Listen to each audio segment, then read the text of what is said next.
우리 지역 단체장이 지역 유권자에게 내건 공약 사항은 얼마나 지켜지고 있을까요?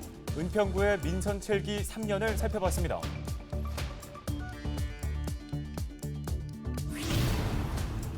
서울 지역 코로나19 신규 확진자는 200여 명입니다. 이 중 감염 경로를 알 수 없는 사례는 79명으로 전체의 38%에 달하는 것으로 나타났습니다. 현재 백신 접종이 순조롭게 진행되고 있는 가운데 서울 시민의 12.8%가 1차 백신 접종을 완료했습니다. 한 주간 우리 지역의 주요 뉴스를 다시 살펴봅니다. 내년 6월 1일 치러지는 제8회 지방선거에서는 우리 지역 구청장 선거 구도는 어떻게 나타날지, 표심을 움직일 지역 이슈는 무엇일지 짚어봤습니다.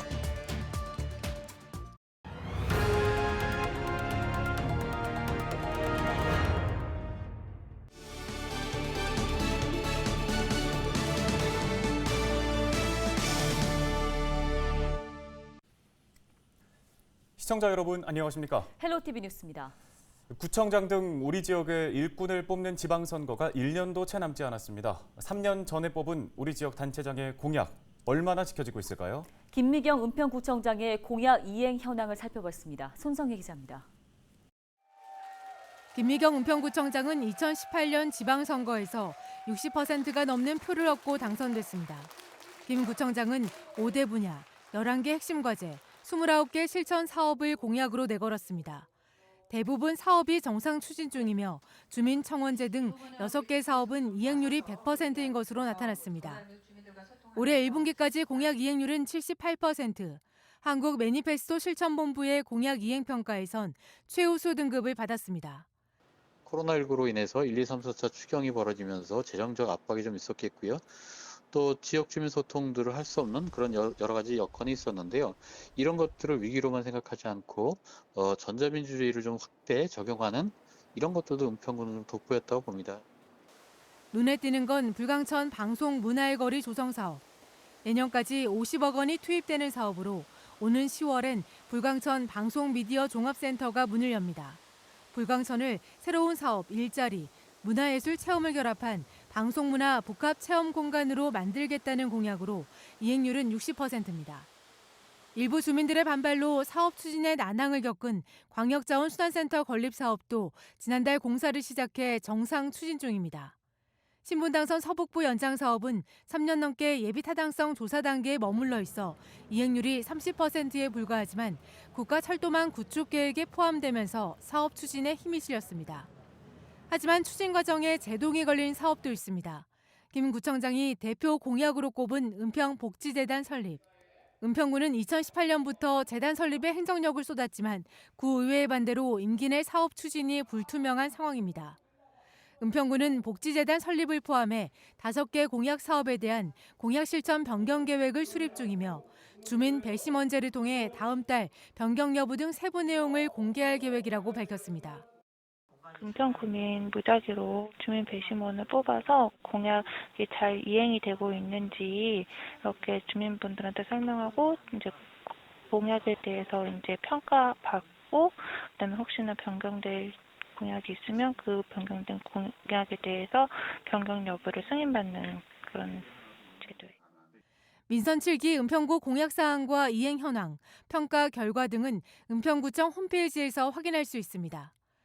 1년 앞으로 다가온 지방선거.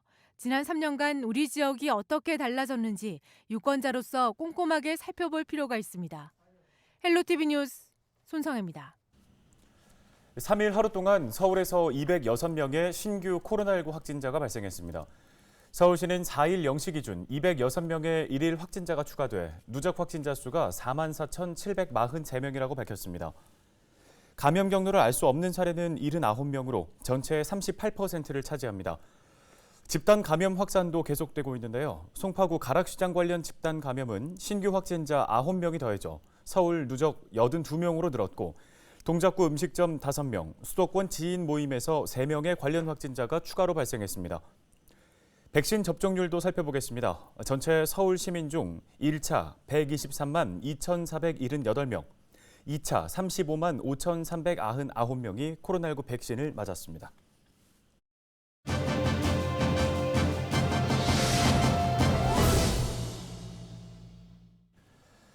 매매 계약처럼 전월세 거래도 반드시 신고를 해야 하는 전월세 신고제가 지난 6월 1일부터 시행에 들어갔죠. 임대차 시장을 투명하게 하기 위해서 세입자를 보호한다는 취지인데요. 효과가 얼마나 될지 궁금합니다. 코리아 부동산 경제연구소 이재경 대표 연결해서 자세한 이야기 나눠보겠습니다. 자, 대표님 먼저 이달부터 전월세 신고제가 시행에 들어갔습니다. 우선 전월세 신고제 어떤 내용인지 간략한 설명 부탁드립니다. 네, 임차 3법에 이제 시행이 됐는데요. 임차 3법에는 신고제, 상한제, 계약 갱신 청구권이 있거든요.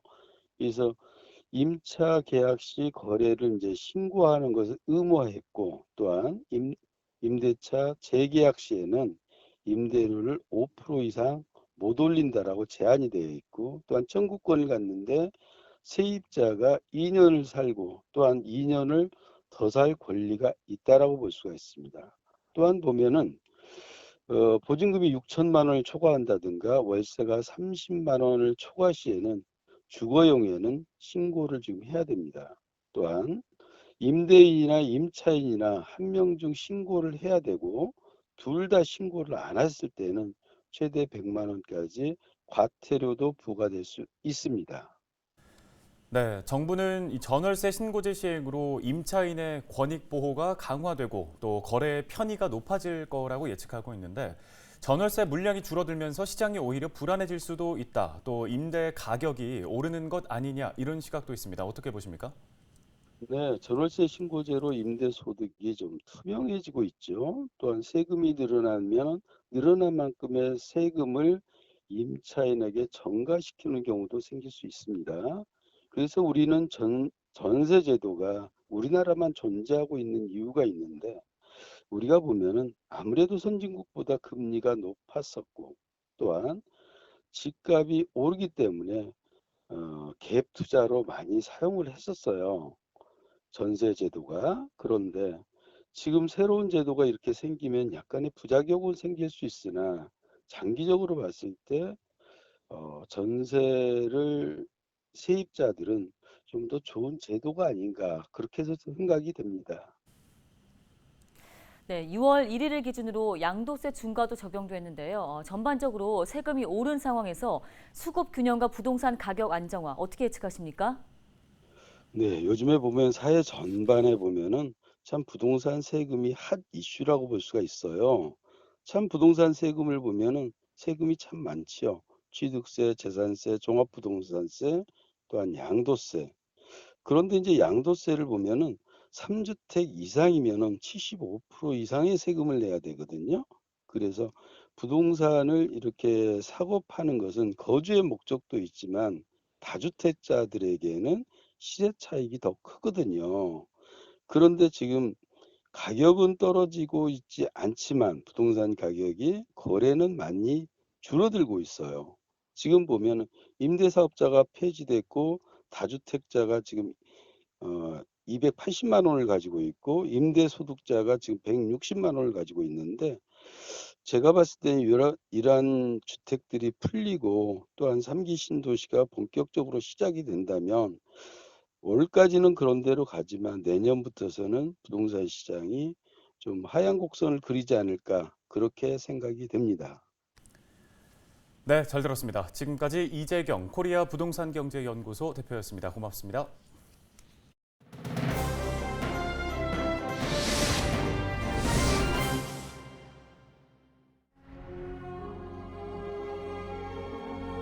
(84만 명) 지난 4월 기준 우리나라의 보훈 대상자 수입니다. 독립유공자부터 6.25 참전용사, 또 4.19 혁명과 5.18 희생자 등 나라를 지키고 민주주의를 수호하기 위해 몸을 바친 분들이죠. 이분들에게는 관련 법률에 따라 보상금과 간호수당, 참전 명예수당과 같은 보훈급여금이 지급됩니다. 지난해 지급된 이 보훈급여금은 4조 원이 넘는데요.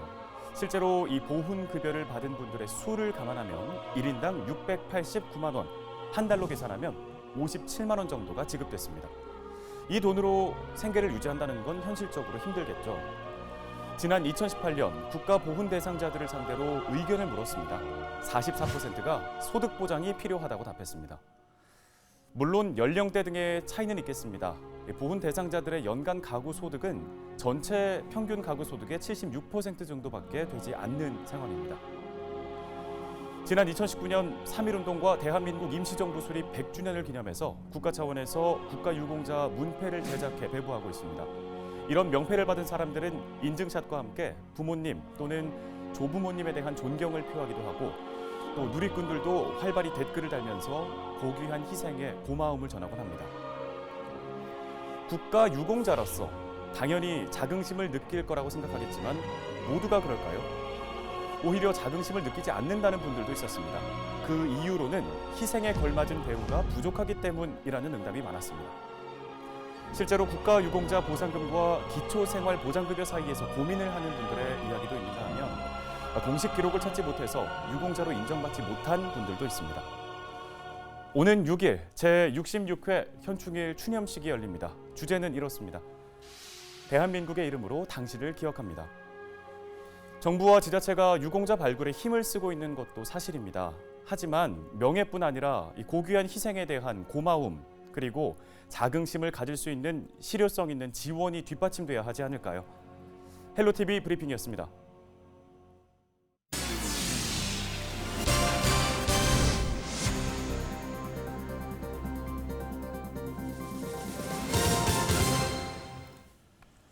네, 이어서 한 주간 우리 지역엔 어떤 뉴스가 있었는지 다시 보는 한 주간 주요 뉴스 시간입니다. 저희 헬로티비 뉴스에서는 지방선거를 1년여 앞두고 선거의 판도를 흔들 지역 이슈들을 짚어보고 있는데요. 양천구는 어떨까요? 70% 이상이 주거지인 양천에서는 부동산 민심이 곧 양천구 표심이 될 가능성이 높아 보입니다. 심다혜 기자가 양천 유권자를 움직일 이슈와 변수 살펴봤습니다. 전통적으로 강남 3구와 마찬가지로 보수당 장악력이 컸던 양천구. 그런데 최근 5년 양천의 선거판은 요동치고 있습니다. 2016년 양천갑에서 28년 만에 처음 더불어민주당 후보인 황희 의원이 당선됐고 2018년 지방선거와 작년 총선 역시 파란 물결이었습니다. 하지만 올해 치른 서울시장 보궐선거는 달랐습니다. 양천구 18개 모든 동에서 오세훈 후보가 압승했습니다. 특히 재건축 추진 이슈가 있는 목 5동의 경우 오 후보에게 약 70%에 달하는 표가 몰렸는데요. 여당과 야당의 표차가 2배 이상 벌어진 겁니다. 부동산 민심이 보궐선거의 주요 변수로 작용했다는 분석. 이런 흐름은 내년에도 계속될 전망입니다. 최근 토지거래 허가구역으로 지정된 목동 아파트 14개 단지를 비롯해 신월칠동 공공재개발 등 지역 곳곳에서 재개발 재건축 움직임이 심상치 않습니다. 부동산 민심에 놀란 지역 정치권도 재건축 안전진단 규제 완화에 나서는 모습. 여기에 청년층의 표심이 어디로 향할지도 주목됩니다. 20, 30대가 이제 부동산을 영끌해서 많이 샀잖아요. 이 기성세대와 자산 격차 확대로 인해서 이 좌절감에 빠진 20, 30대가 캐스팅 보트를 주겠지만 관건은 내년 3월 대통령 선거입니다. 국정 안정을 위해 집권당에 힘을 실어줄 가능성이 있기 때문입니다. 김수영 양천구청장은 올해 초 일찌감치 3선 도전을 공식화했습니다. 현직 서울시 의원과 당협위원장 등이 자천타천으로 거론되는 상황이지만 구체적인 윤곽은 나타나지 않고 있습니다. 헬로티비 뉴스 심다혜입니다. 서울시가 서부선 민간투자사업 우선협상 대상자로 두산건설, 가칭 서부도시철도 주식회사를 지정했습니다. 서부선은 은평구 6호선 세전역에서 여의도를 지나 2호선 서울대 입구역을 연결하는 도시철도 사업입니다. 총 연장은 16.2km, 정거장 16곳, 차량기지 1곳을 짓는데요. 서울시는 도시철도 기반시설 취약지역인 서울 서부권과 서남권 지역의 대중교통난을 해소하기 위해 경전철 사업을 추진 중입니다. 이번 서부선은 우이신설선, 신림선, 동북선, 위례신사선에 이은 5번째 경전철 사업입니다.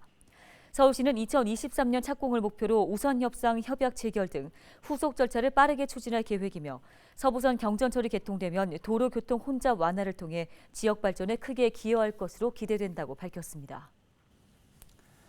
헬로티비 뉴스, 오늘 저희가 준비한 소식은 여기까지입니다. 시청해주신 여러분 고맙습니다.